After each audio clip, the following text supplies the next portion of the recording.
Bizə fx funksiyasının törəmə funksiyasının qrafik verilir. Həmin bu qrafikə əsasən funksiyanın maksimum nöqtələrində sayı sorulur. Deməli, biz baxırıq, törəmə funksiyası hansı nöqtələrdə sıra çevrilirsə, həmin nöqtələr funksiyanın ekstremum nöqtələri. Bu ekstremum nöqtələr törəmə funksiyasının sıra çevirmə nöqtələridir. İndi bu ekstremum nöqtələrdən biz bilirik ki, törəmənin sıra çevrildiyi nöqtələr bəziləri maksimum nöqtələri, bəziləri minimum nöqtələri, bəzisi isə stasionar nöqtələr. İndi qrafikə görə burada stasionar nöqtə yoxdur. Baxıram nəyə? Deməli, mən kənarda bir qrafik çəkək, burada tam aydın edir. Deməli, bizə belə bir funksiya verir. Bu funksiyanın maksimum nöqtəsi görülür. Və bu maksimum nöqtədə törəmə sıfıra bərabər olacaq. Deməli, mən bu törəmə funksiyasının sıfırları içərisində eləsini axtarmalıyam ki, baxın, bu nöqtəyə qədər, x0 nöqtəsinə qədər olan hissədə alınmış törəmənin qiymətini, işarəsini müəyyən etməyə çalışıram. Deməli, bilirik ki, verilmiş nöqtədə funksiyadan alınmış törəmə həmin nöqtədə çəkilmiş toxunan bucaq əmsalı.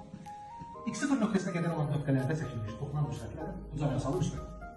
Və deyək ki, növbəti çəksən, bu toxunan bucaq şəkillərin bucaq əmsalları həmin nöqtələrdə alınmış törəmənin qiymətinə baxır.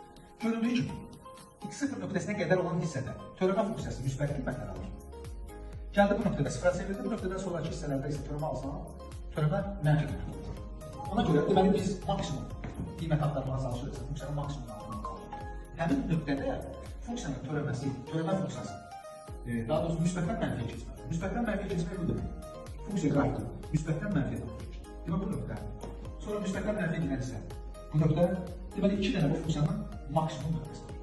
Törəmə funksiyası müsbətdən mənfiyə keçərkən sıfıra çevrildiyi nöqtələr onun maksimum nöqtədir.